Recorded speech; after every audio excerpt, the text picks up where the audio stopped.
Tapi di satu pihak juga itu berarti kita masih ada kelemahan lah. Iya. Kenapa kok orang mau berobat ke luar negeri? Padahal kan kita kan sekarang rumah sakit juga udah banyak, rumah sakit pemerintah juga udah bagus-bagus.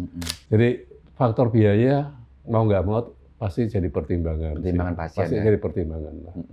Nah, kalau misalnya jantung di sini harganya berapa, di sana berapa, kualitasnya itu ya kenapa nggak di sana kan? Iya. Iya, jadi supaya saya bilang untuk bisa survive, ya kan. Saya mau ngelayanin orang-orang yang di bawah juga ngelayanin. Iya. Tapi yang di atas juga saya mau ngelayanin. Kalau nggak dapat uang juga Iya. kan. Nah, dan saya juga kepengen ngelayanin kan semua orang kan. Iya. Jadi saya cari yang pasarnya ada sebagian yang bisa mampu membayar, tapi juga ada yang BPJS. BPJS. Ya.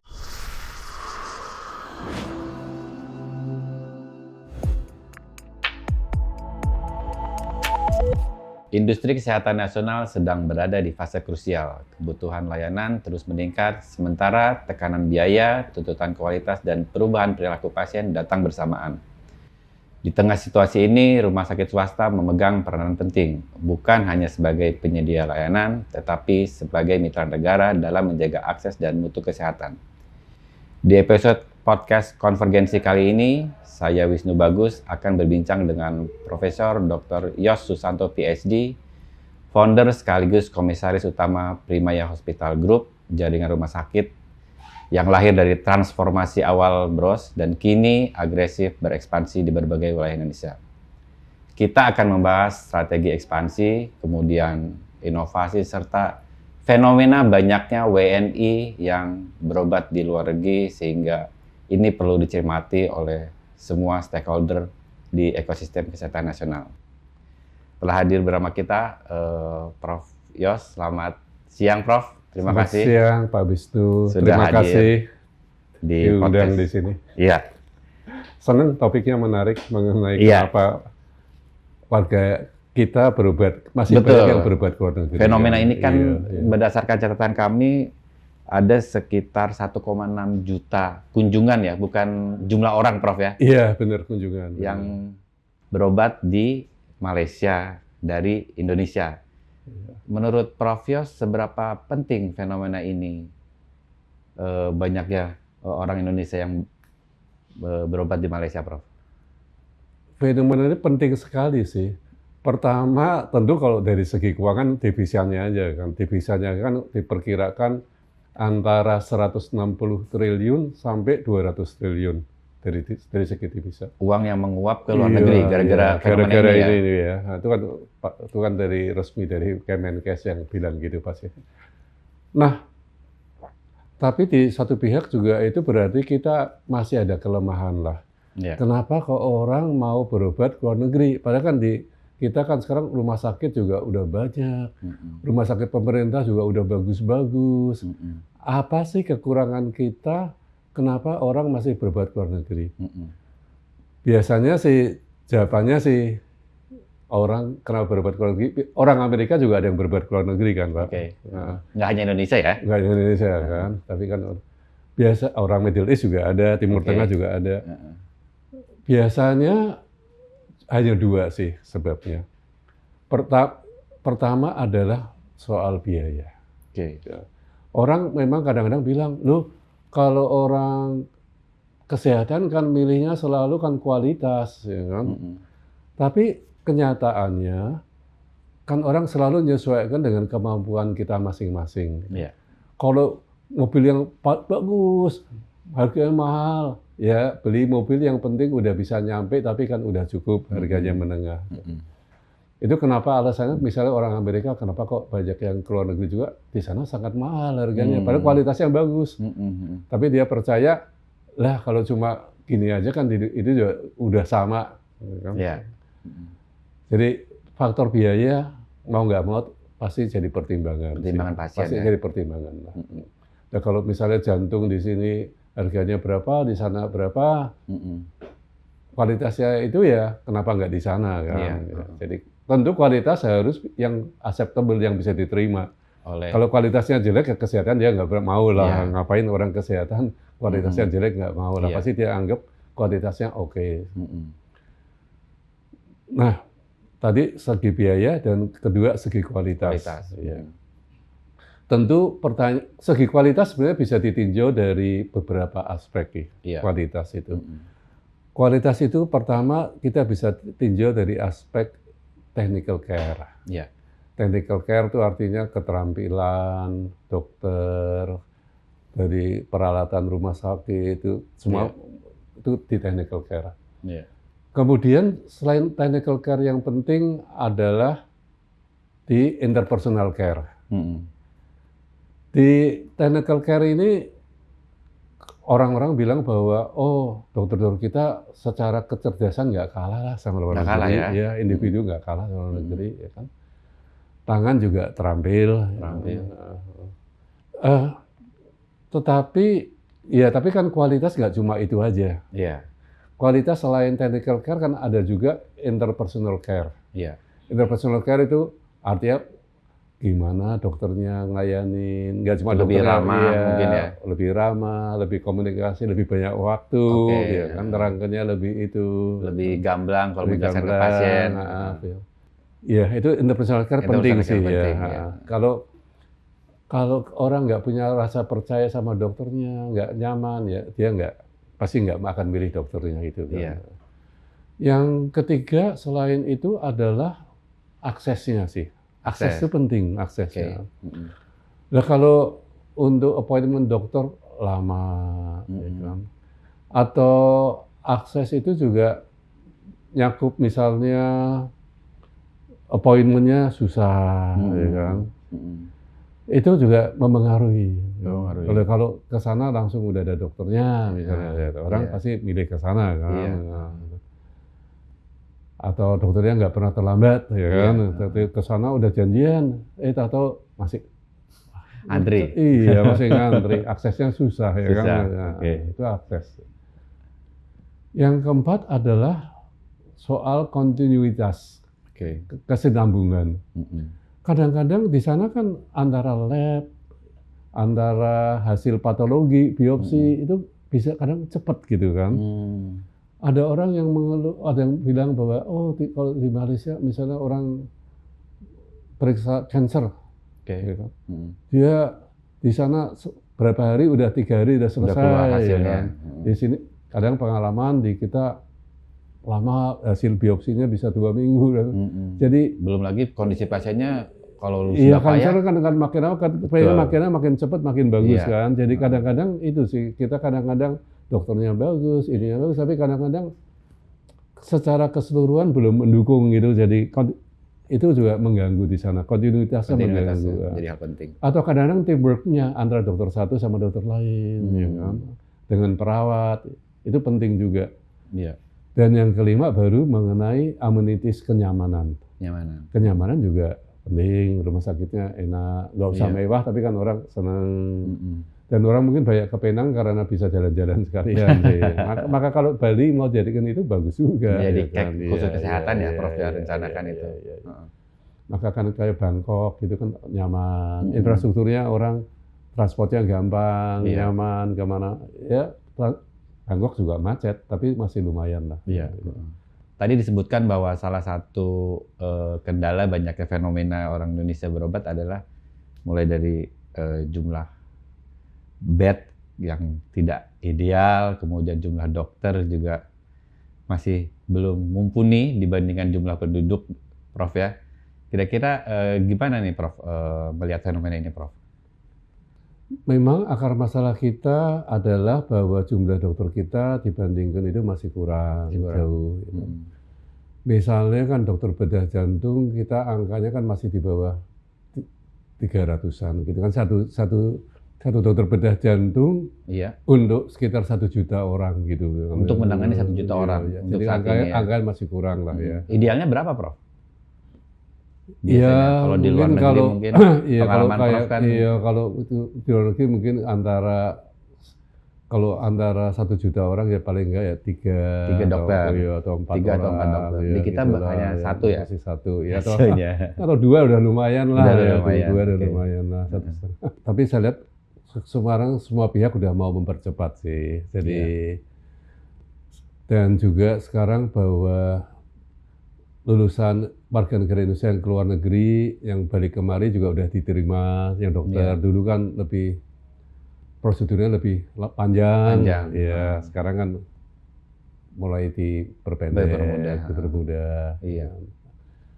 Dokter asing juga mulai dibawa kemari, meskipun saya juga tadi agak meragukan sih dokter asing yang mau kemari itu apakah benar-benar yang kalau prakteknya di sana udah bagus kan susah juga kalau mau kemari kan. Ya.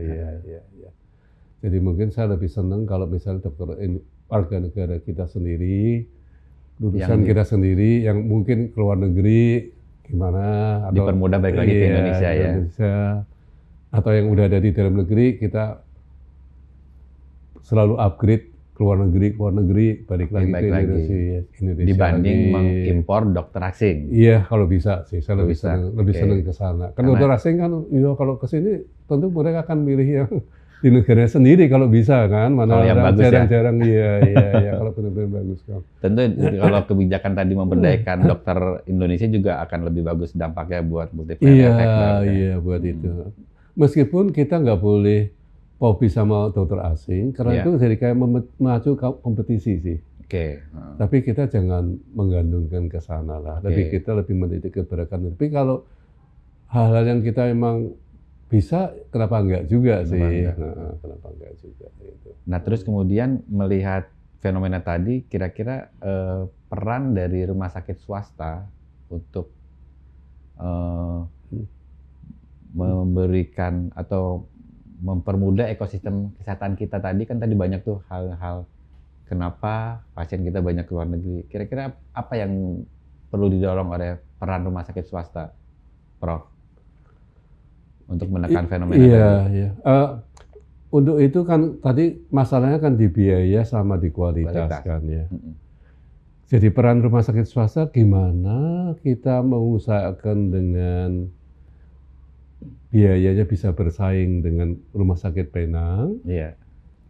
Kualitasnya juga nggak kalah kan. Kalau bisa gitu kan pasti orang akan kemari. Betul. Tapi kualitas itu tadi nggak cuma technical care, tapi juga interpersonal care, juga akses, continuity. Memang nggak gampang-gampang juga sih itu. Bener-bener kita kan kalau ngomong gampang, kualitas gampang. Tapi kan kenyataannya kalau udah sampai ke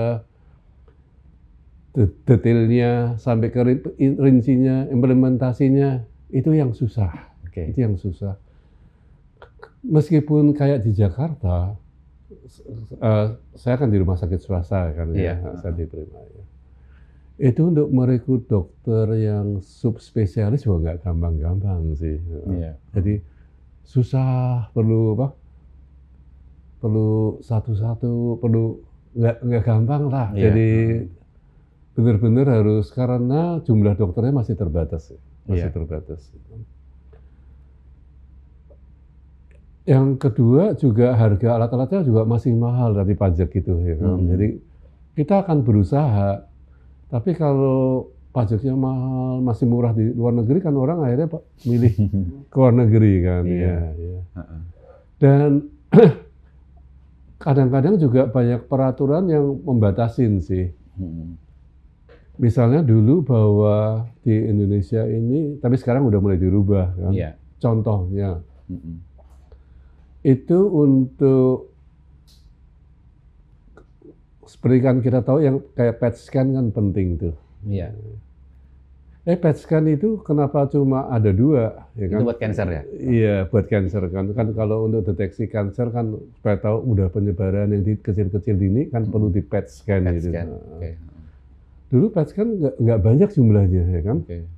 Swasta yang ada cuma 2 waktu itu. Karena waktu itu untuk bisa boleh ada izin PET scan itu satu rumah sakitnya harus punya siklotron sendiri. Itu kan harganya sangat mahal ya kan, nggak semua rumah sakit bisa. Kan? Jadi juga ini tempatnya terbatas kan. Maka sekarang dengan pemerintah membuka regulasi bahwa sekarang boleh rumah sakitnya beli, baru PET scan sekarang mulai bermunculan di mana-mana. Jadi regulasi juga penting dari pemerintah, penting juga sih. Tentu rumah sakit juga jangan gara-gara bahwa dulu, kalau nggak ada saingan, nggak ada apa, kita nggak ada kompetisi nih, kita ini. Semau-maunya. Iya, iya. Tapi dengan sekarang juga mulai makin ketat, makin ini, seperti Jakarta kan jumlah tempat tidur udah cukup banyak sekarang. Jakarta ya? Jumlah tempat tidur di Jakarta sekarang 30.000, sekitar 30.000 lebih lah tempat tidur di Jakarta, dibandingkan penduduk Jakarta sekitar 11 jutaan kan ya. Itu sudah cukup ideal? Rasionya udah ngelebihin Amerika sih, itu udah ngelebihin Amerika sih. Amerika secara keseluruhan ya. Iya.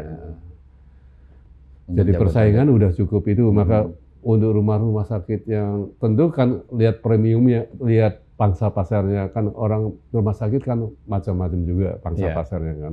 Ada yang mengarah pangsa pasar BPJS, ada yang mengarah non BPJS, ada yang mengarah premium. Maka sekarang rumah sakit udah mulai banyak yang merasakan bahwa wah, di Jakarta ini terutamanya, wah, atau di daerah juga mulai sih, kenapa orang mulai banyak ke Penang nih, mulai terasa ini. Jadi emang peranan kita emang berusaha ya itu kualitas dan menekan harga ya. Iya. Tentu di sana tentu menekan harga ya dengan dukungan regulasi tadi ya. Dan dukungan regulasi ya. Kita akan berusaha ke arah sana sih. Untuk tadi jumlah bed kalau di Jakarta Jabodetabek sudah mumpuni, udah lumayan ideal lah ya. Bagaimana dengan di luar Jabodetabek, Prof? Kesiapan rumah sakit swasta ini terutama ya, untuk menangani jumlah penduduk Indonesia yang cukup besar. Kira-kira bagaimana gambarannya, Prof? Kalau di luar Jakarta? Di luar Jakarta ya. Kalau di luar Jakarta menurut saya sih masih memprihatinkan sih, masih banyak yang kayak masih banyak ya. Dan kita kadang-kadang nggak bisa cuma memperhitungkan rasio, kadang-kadang kan penduduknya dikit tapi daerah terpencil, aksesnya nggak ada. Gimana kan, mau nggak mau kan kita harus masa untuk mereka kita nggak layanin juga kan. Gitu. Jadi akses itu penting juga untuk memang banyak hal. Tapi kita pemerintah sekarang sih udah cukup bagus sih, pemerintah banyak kemajuan saya lihat. Iya. Tapi sebenarnya masih banyak hal yang masih bisa dilakukan sih, masih banyak hal yang kita kalau sama-sama masih bisa dilakukan. Apa contohnya, Prof? Kira-kira yang perlu diakselerasi? Contohnya salah satu misalnya dua hal, misalnya satu saya kasih contoh yang operasi katarak. Iya, oke. Katarak itu kalau menurut data kita itu disebutnya angka kebutaan rate-nya di Indonesia itu nomor 2 di dunia. Nomor 2. Nomor 1 Ethiopia, nomor 2 di kita. Dan itu angka kebutaan itu 80-90% karena katarak. Padahal kalau katarak itu sebenarnya kalau mau, menurut saya Indonesia udah bisa.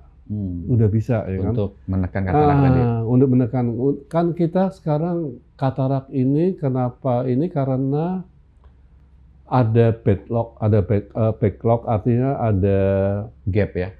Ya, artinya ada belum banyak orang-orang yang belum bisa dioperasi lah.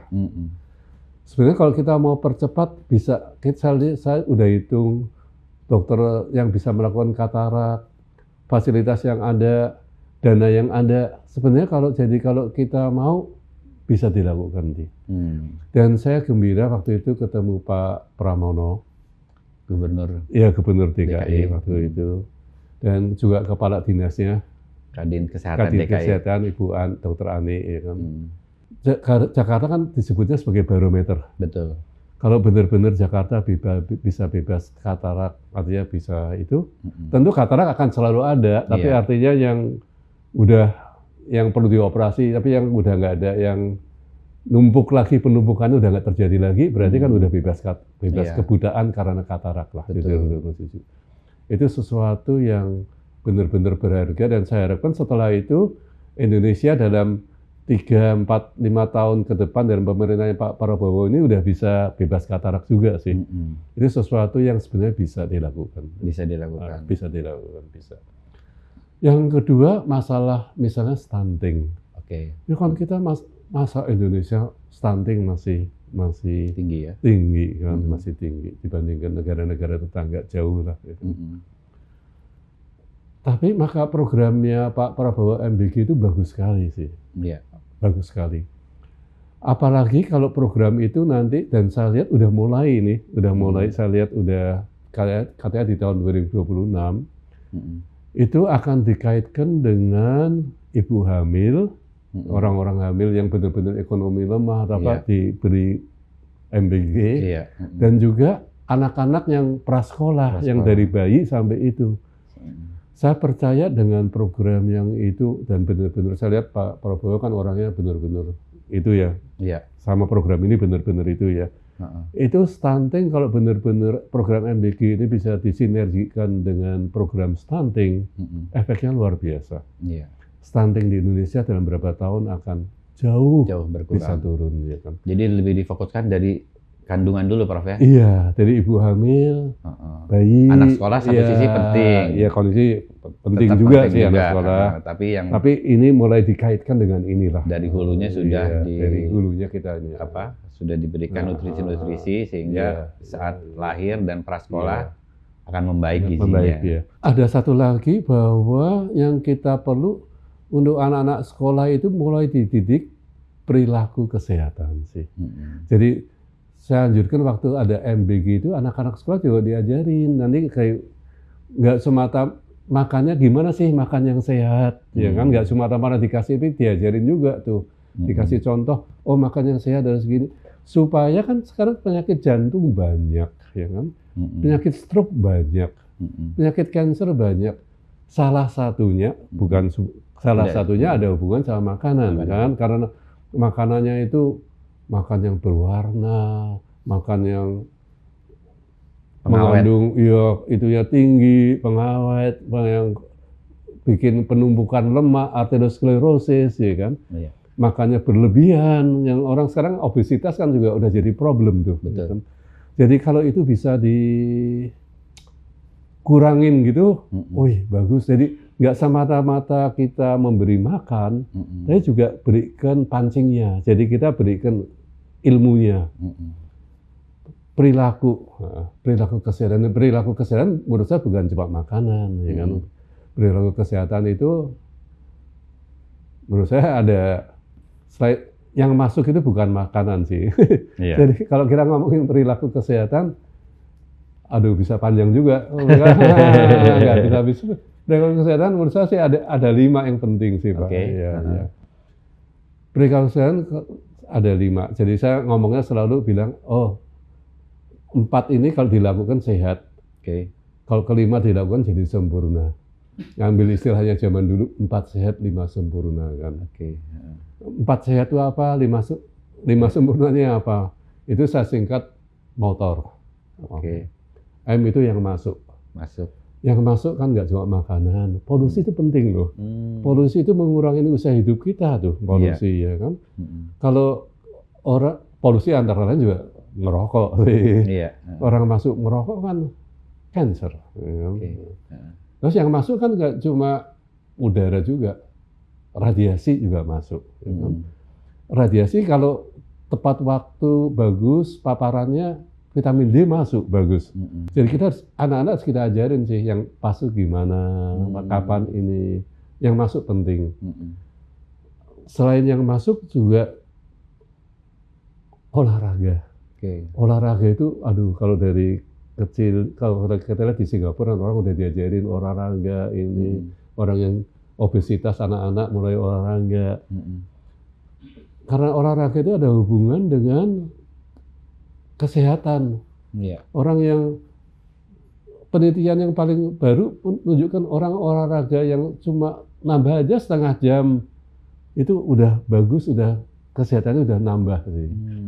Jadi kalau WHO kan menganjurkan bahwa orang paling enggak 3 kali per minggu olahraga. Itu kan harus diajarkan ke anak-anak. Kan? Olahraga itu penting. Orang tua juga, aduh olahraga itu penting sekali membantu orang tua. Selain itu, T-nya tidur. Istirahat ya? Iya. Tidur itu penting sekali. Tidur itu nggak cuma berapa jam, tapi juga kualitasnya harus bagus dan waktunya juga harus bagus. Iya. Itu tidur penting. Dan yang satu lagi adalah obat. Obat itu nggak cuma semata-mata obat buat penyembuhan, tapi obat prevensi penting, vaksinasi penting, preventif ya kan? ya. Iya, preventif penting kan. Banyak hal-hal kayak COVID kan juga kalau waktu itu vaksinasi kan membantu sekali kan kita lihat kan ya. Campak juga bisa hilang gara-gara vaksinasi. Jadi vaksinasi penting. Cancer beberapa sekarang udah ada yang bisa divaksinasi sih untuk kanker rahim misalnya bisa divaksinasi. Jadi obat itu penting. Dan orang kalau yang udah ada gejala misalnya hipertensi ya tolong jangan sampai diobatin, jangan sampai kena sakit jantung jadi lebih mahal lagi kan. Jadi obat itu penting. Itu 4 sehat itu moto itu. Tambah lagi R-nya 1 yang paling itu kalau mau sempurna harus riang dan gembira. Itu paling penting. Jadi motor itu singkatannya. Prof berbicara Primaya kan saat ini dulu Prof mendirikan di awal di Tangerang Prof ya sampai sekarang betul. 20 rumah sakit. Cukup agresif kalau berdasarkan catatan kami. Sebenarnya strategi utama di balik pemilihan lokasi Primaya ini apa sih Prof? Sampai akhirnya dari 1 menjadi 20 saat ini? Tentu orang dirikan rumah sakit kan tergantung why-nya apa. Kenapa kok dirikan rumah sakit? Kan? Saya mendirikan rumah sakit, salah satu why kita adalah bahwa ingin memberikan pelayanan kesehatan yang bagus untuk orang. Kan? Jadi semboyannya saya kan ini, Year for You. Semboyannya. Emang Primaya ada untuk ngelayanin. Tapi untuk ngelayanin kan selalu juga butuh uang juga kan, kita swasta kan nggak disubsidi kan, kita malah bayar pajak kan. Jadi waktu milih lokasi juga tentu saya bisa milih lokasi yang orang yang memang ada kemampuan untuk membayar sih. Kalau nggak ada kemampuan untuk membayar, emang saya konyol ya kan. Saya tahu emang dibutuhkan misalnya di Papua ujung sana, tapi kan saya nggak sanggup sebagai swasta, uangnya dari mana kan. Karena ini menyasarnya A ya? Kelas A ya, Primaya ini, Prof ya? Iya, jadi saya bilang untuk bisa survive, ya kan. Saya mau ngelayanin orang-orang yang di bawah juga ngelayanin. Tapi yang di atas juga saya mau ngelayanin. Kalau nggak dapat uang juga kan. Dan saya juga kepengen ngelayanin kan semua orang kan. Jadi saya cari yang pasarnya ada sebagian yang bisa mampu membayar. Tapi juga ada yang BPJS. BPJS. Saya milih rumah sakitnya, lokasinya satu yang memang ada daya beli sih. Kalau nggak ada daya beli, ngapain ya? Dan rumah sakit yang penting adalah akses. Jadi aksesnya itu saya kepengen kita ngelayaninnya nggak cuma orang yang punya mobil, ya saya selalu milihnya orang yang kendaraannya rame. Saya milih yang ada akses publiknya. Saya selalu lokasi milih gitulah.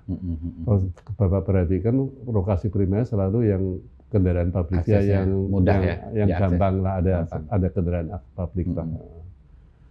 Itu kan kalau berdasarkan catatan ada yang akuisisi sama mendirikan baru ya Prof ya, Primaya ini. Gimana model bisnis ini yang kira-kira yang lebih tantangannya tuh lebih challenge yang mana? Akuisisi atau membangun dari awal? Iya, dua-duanya ada sesuatu yang itu sih. Kalau akuisisi kan lebih cepat ya. Ada lebih cepat ya. Kalau membangun baru, enaknya kan memang lebih lama. Apalagi sekarang perizinan kadang-kadang nggak selama. Itu membangun baru itu bisa lebih murah sih kadang-kadang sih. Bisa lebih murah. Tapi untuk akuisisi yang salah satu hambatan terbesar adalah orang-orang yang budayanya nggak sama. Itu hambatan yang terbesar sih. Hambatan terbesar. Untuk merubah itu kan susah. Betul. Dokter mau dirubah, dokternya udah itu, masa kita mau gimana? Ya kan? Itu perlu waktu. Jadi itu perlu waktu. Jadi hambatan terbesar di budaya. Dan di sistem, merubah sistem kan nggak gampang. Jadi ada plus minusnya lah. Tapi maka saya kombinasi antara akuisisi dan itu sih. Lebih banyak mana, Prof? Selama ini? Selama ini lebih banyak membangun sendiri kita. Bangun sendiri ya. Jadi mayoritas sudah di luar Jabodetabek ada di mana aja, Prof? Primaya? Kita ada di Makassar, Oke. ada di Palangkaraya, Mm-mm. ada di Semarang, Mm-mm. ada di Pangkal Pinang, Mm-mm. ada juga di Surabaya misalnya, kita ada Sulawesi. juga Surabaya. Hmm. Kemudian kita lagi mulai di Bandung, kita udah ada. Oke. Di Bandung kita ada. Yang terbaru Kelapa Gading kemarin ya, Prof? Di Jakarta ada Kelapa Jakarta, Gading, ya. ya. Dan kemudian kita juga ada nanti di Surabaya, di Medan, kita akan ke sana. Banjarmasin kita akan ke sana. Yang akan ekspansi. Itu kira-kira berapa tahun ke depan untuk merealisasikan target-target yang tadi disebutin, Prof? Ya, mungkin 2-3 tahun ke depan lah. 2-3 tahun ke depannya. Kita ke sana. Kalau kita ngelihat sekarang biaya kesehatan juga kan meningkat, Prof ya. Iya. Bagaimana Primaya menyeimbangkan antara biaya kesehatan yang tinggi tadi dengan kualitas tetap harus oke gitu buat pasien? Menyeimbangkan itu kira-kira gimana, Prof? Iya, iya. Kalau bicara sih gampang sih, kan ya. Tapi kenyataannya sih nggak gampang-gampang sih. Iya. Pertama, dengan makin banyaknya kita rumah sakit kan berarti daya beli kita kan makin Meningkat ya. Makin meningkat kan ya. Jadi kita bisa lebih punya daya beli, bisa menawar ke vendor sih. Jadi kita akan berusaha nawar sebaik-baiknya ke vendor. Itu satu di sana. Kedua, juga kita akan berusaha, kan tadi efisiensi namanya. Efisiensi nggak cuma semata-mata untuk kayak efisiensi di tenaga, tapi juga di clinical efisiensi namanya. Clinical efisiensi artinya kita berusaha supaya dengan hasil yang sama itu kliniknya bisa secara klinik, jadi pemeriksaannya nggak usah yang terlalu gini, tapi hasilnya tetap optimum, kualitasnya lah, tetap bagus lah. Okay. Itu namanya clinical efficiency. Clinical efficiency. Jadi kita nggak usah perlu yang macam-macam gini, tapi tetap hasilnya sama gitu. Sistemnya juga harus sendiri. Itu harus ada seninya sendiri. Itu harus ada seninya sendiri. Clinical efficiency kita. Selain produktivitas efisiensi yang di sana. Kalau boleh tahu, Prof, bisa diceritain nggak layanan atau apa yang membedakan layanan Primaya dengan agar bisa bersaing dengan rumah sakit swasta lain? Menurut saya sih rumah sakit swasta lain juga punya keunikan masing-masing sih. Iya. Kalau di kita kan biasanya rumah sakit unik kan tergantung why sama how-nya itu. Kalau why-nya itu apa, how-nya itu apa. Why-nya kita itu ada di namanya Primaya. Kita kan prima. W-nya kita ada di tengah-tengah, I kan prima, I-nya kan di tengah-tengah. W-nya kita tuh ibadah. Jadi kita benar-benar year for you. Kita berusaha lah, kita kalau cari orang juga kita akan berusaha cari orang yang memang sesuai. Ya kita kan nggak munafik ya. Artinya untuk ibadah, untuk apa, kan harus mencintai diri sendiri juga. Kan artinya kesejahteraan harus cukup juga kan. Betul. Ya. Karir juga harus maju kan ya. Kalau enggak kan enggak itu. Tapi kita semata-mata nyari orang enggak yang mendingin karir, mendingin itu, tapi juga setelah itu bisa berbagi ke orang lain. Jadi emang dia seneng. Jadi kalau pasiennya baik itu baik. Itu yang ditonjolkan Primaya kira-kira ya? Iya, I-nya kita tonjolkan di I-nya itu sih. I-nya kita tonjolkan. Tapi itu ibadah kita, why-nya kita. Kenapa kita melakukan gitu kan? Itu budaya kita. Tapi ini kan tergantung how-nya juga nih. Kita ngelakukannya gimana nih? Kita ngomong year for you. Kita mau ngelayanin orang. Tapi kalau kita sendiri satu, maka kita harus, menurut saya bilang how-nya kita adalah harus profesional. Kalau kita nggak profesional, gimana mau year for you kan? Mau ngelayanin orang kan? Profesional kan artinya orang harus belajar terus-menerus. Sekarang zamannya AI. Kalau dokter nggak belajar AI, ketinggalan. Kita manajemen nggak belajar AI juga ketinggalan. Gimana ya kan? Kan jadi orang harus belajar terus-menerus. Paling zaman sekarang udah orang harus pakai robot lah, orang harus aduh macam-macam lah. Teknologi berkembang. Selain itu, selain profesional, kitanya harus R. Itu saya terkesan sama R-nya orang Jepang sih. Iya. Rapinya orang Jepang itu kan kayak waktu saya pernah ke Jepang berapa puluh tahun, terkesan lihat pabrik Toyota, ya kan. Jadi saya pelajarin itu, kan mereka ada 5 R itu kan. Jadi kita pakai R. Rapi itu nggak cuma rapi dalam bersih, rumah sakit perlu bersih, tapi juga rapi dalam prosedur. Jadi semuanya efisien gitu loh, ya kan. Benar-benar namanya lean management kaizen itu R itu benar-benar. Jadi kita kan prima, P profesional, R itu tengah-tengahnya ibadah. Untuk itu saya minta orang-orang kita ini mau mendengarkan, M-nya mendengarkan. Kita ngomong profesional, tapi kalau nggak dengarkan percuma juga kan. Technical care, tapi kalau nggak interpersonal care kan apa? Nggak ngerti. Iya, nggak ada itu. Mendengarkan itu penting. Dan selain mendengarkan, A-nya ini di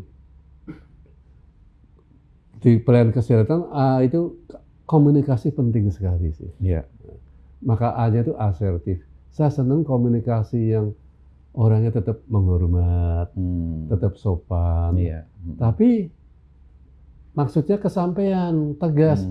Orang mau ngerokok, oh biar orang seneng, oh Pak boleh ngerokok. Kan nggak bener kan, ya kan?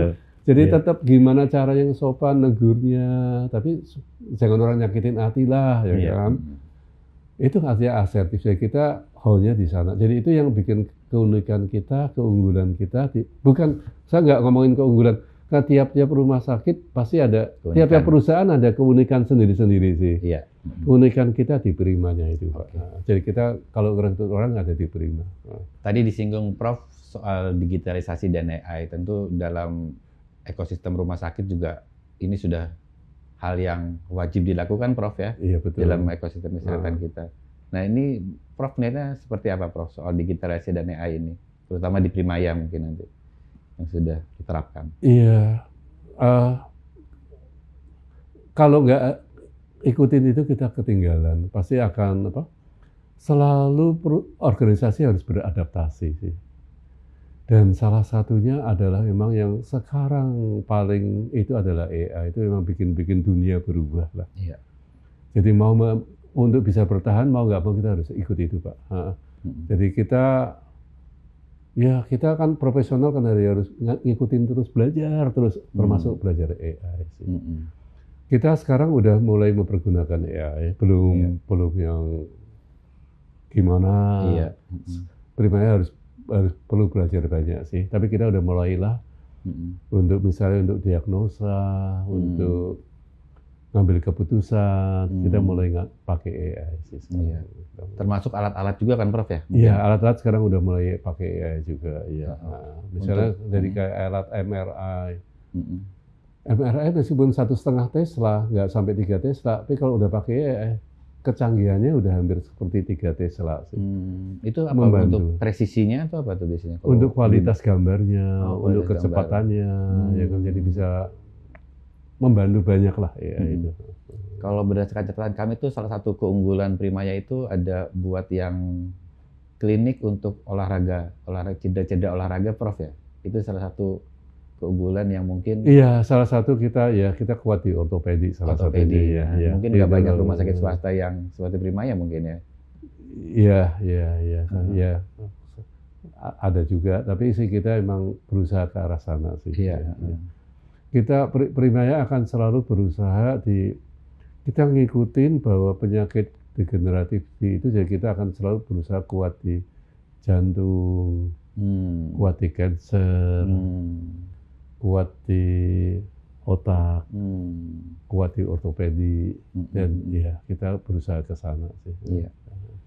Prof, kalau ngelihat tantangan tadi banyaknya di awal tadi banyaknya orang Indonesia ke luar negeri, tentu perlu kolaborasi dengan rumah sakit pemerintah. Kira-kira apa yang ada di gambaran Prof? Kolaborasi apa sih yang perlu dilakukan antara rumah sakit swasta dengan rumah sakit pemerintah untuk meningkatkan sistem kesehatan kita, Prof? Iya, kan kita bisa berkolaborasi di saling belajar lah ya. Dan di rumah sakit pemerintah kan banyak teaching hospital yang kita tahu itu pusat-pusatnya seperti RSCM, itu kan pusat ilmu. Ya kan? Jadi kalau kita bisa, pertama kan juga ya saling kita bisa belajar, ya kan? Bisa saling untuk kolaborasi di alat misalnya, alat yang kita punya mereka bisa gunakan, alat yang mereka nggak ada kita bisa, itulah. Mestinya sih saya juga terhadap sesama yang swasta, saya juga kalau bisa selalu kita usaha kolaborasi lah. Iya. Kita kompetisi, tapi kompetisi secara sehat kan ya. Artinya kita kayak temen kan jadi enak, ada teman sekolah kan yang jadi kita sama-sama belajar bareng, tapi seneng kita juga kepengen bagus kan ya kan. Kompetisi ini kan jadi sama-sama juga belajar bareng, ide bareng ya kan. Iya. Jadi tadi udah digambarkan beberapa hal yang perlu diakselerasi buat perbaikan sistem kesehatan nasional kita, Prof ya. Satu pertanyaan terakhir, kira-kira buat regulator apa sih yang paling mendesak biar sistem kesehatan nasional kita itu menjadi lebih baik, kemudian tidak ada eksodus WNI yang ke luar negeri sehingga devisa tadi juga bisa kita ambil lagi ke tanah air, Prof. Apa kira-kira yang paling mendesak dilakukan? Iya, kembali ke tadi bahwa yang paling penting supaya bagaimana iklimnya supaya semuanya dipermudah untuk supaya tenaganya bisa tambah banyak dan juga untuk fasilitas bangun rumah sakit, bangun klinik, bangun fasilitas kesehatan yang lain juga dipermudah lah. Kalau itu dipermudah kan jadi kompetisinya makin banyak, makin bagus. Dan demikian memberikan kualitas yang baik, termasuk harga yang bisa ditekan ya, Prof. Bisa ditekan. Jadi orang jadi itulah. Jadi intinya ke sana sih. Dan tentu menurut saya sih jangan lupa preventif penting, ya kan. Nggak cuma kuratif. Dan kita juga harus menekankan nggak cuma yang berobat ke luar negeri, juga masih banyak saudara-saudara kita yang belum dapat akses juga tetap harus dilihat sih. Maka suatu saat saya juga kepengen Primaya nih kalau udah kuat bisa buka di Papua yang daerah terpencil, memungkinkan. Kenapa kita nggak bantu di sana juga? Iya. Ada satu pesan khusus buat insan Primaya mungkin, Prof? Apa kira-kira insan kesehatan Primaya lah kira-kira? Yang buat Primaya ya. Iya. Ya.